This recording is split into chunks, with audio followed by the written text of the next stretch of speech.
प्यारे बच्चों, अभी तक हमने पालमपुर गांव की कहानी में उत्पादन के लिए आवश्यक 4 तत्व और उत्पादन के तरीके जिससे उत्पादन को बढ़ाया जा सके पढ़ा है।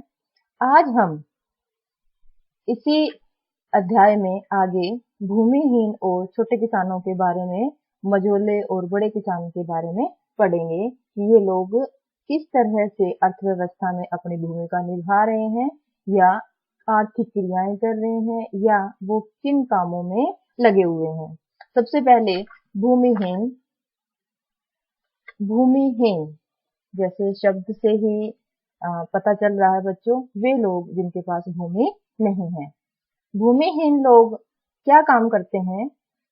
गांव में जो जमींदार या बड़े किसान होते हैं, उनके पास खेतों में वो मजदूरी का कार्य करते हैं, जिनके लिए उन्हें बदले में दिहाड़ी या मजदूरी बड़े किसानों या जमींदारों द्वारा दी जाती है।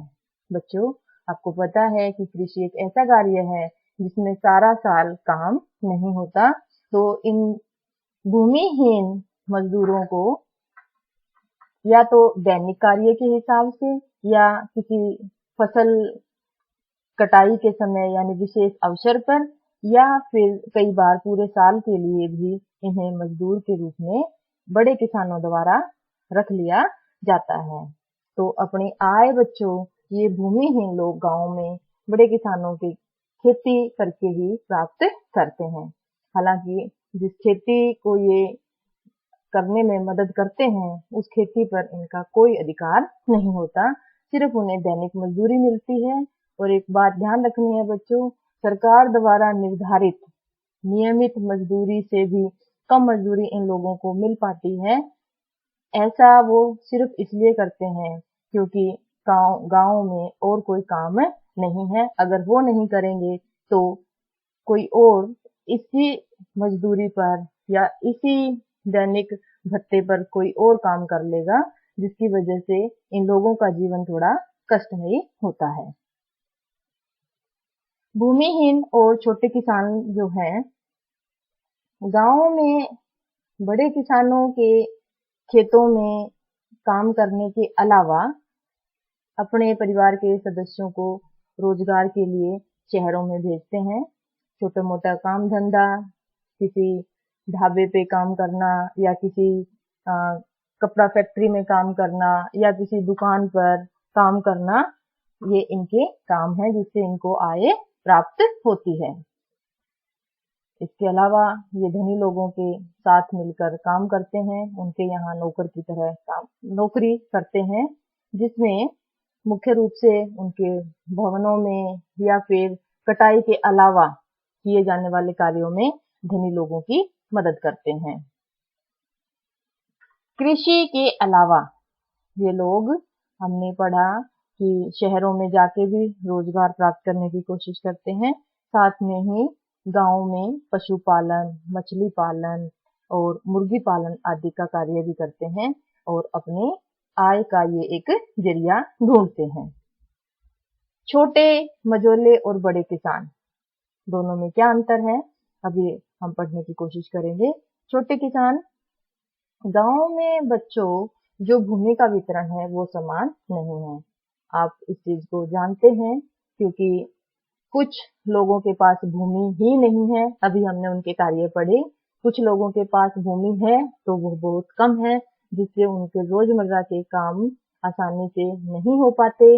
और कुछ ऐसे किसान हैं जिनके पास 2 हेक्टेयर या 3 हेक्टेयर के करीब भूमि है, जैसा कि आपकी जो लेसन है पालमपुर गांव की कहानी, उसमें दिया हुआ है कि 2 हेक्टेयर भूमि वाले किसान और 2 हेक्टेयर से ज्यादा 10 हेक्टेयर या 12 हेक्टेयर जमीन वाले किसान। तो कोई निश्चित परिभाषा तो नहीं है कि मझोले किसान किसे कहेंगे या बड़े किसान, लेकिन एक ऐसा किसान जिसके पास खेती एक संसाधन के रूप में है और वो इससे आय प्राप्त कर सकता है। तो हम सबसे पहले छोटे किसानों के बारे में पढ़ेंगे। इनके पास भूमि कम होती है। अब बच्चों, भूमि कम है तो उत्पादन भी कम होगा। अब कम उत्पादन है तो उसको अपने जो बेचने के लिए जो अधिशेष एक शब्द आया है आपकी किताब में, अधिशेष का मतलब है जितना अनाज, जितना उत्पादन हम खेत से करते हैं, घरेलू उपयोग को बचाकर जितना भी अनाज बचता है वो हम शहरों में या मंडियों में बेच देते हैं। लेकिन छोटे किसान हैं, भूमि कम है तो उत्पादन कम है, तो ये लोग ऐसा नहीं कर पाते। इनका जो अनाज है वो सारे परिवार का पेट भरने के लिए नाकाफी होता है, बल्कि इन्हें उधार भी लेना पड़ता है कई बार। तो ये लोग खेती के लिए या खेती के अलावा अपने रोजमर्रा के कामों के लिए जो ऋण है वो बड़े किसानों से या साहूकारों से लेते हैं। और ये जो साहूकार हैं, इनकी जो ऋण की जो ब्याज दर होती है वो ऊंची होती है, और छोटे किसान इस ब्याज दर पर कभी अपना जो कार्य है वो सुचारू रूप से करने में कई बार सक्षम नहीं होते और ऋण जाल में फंस के रह जाते हैं, और इनकी जिंदगी भी थोड़ी कष्टमयी होती है। मझोले और बड़े किसान जिनके पास भूमि ज्यादा होती है और अनाज का भी ज्यादा उत्पादन ये लोग करते हैं, इनके पास बच्चों अधिशेष भी ज्यादा बचता है जिसे वो शहरों में या मंडियों में बेचकर मुनाफा कमाते हैं।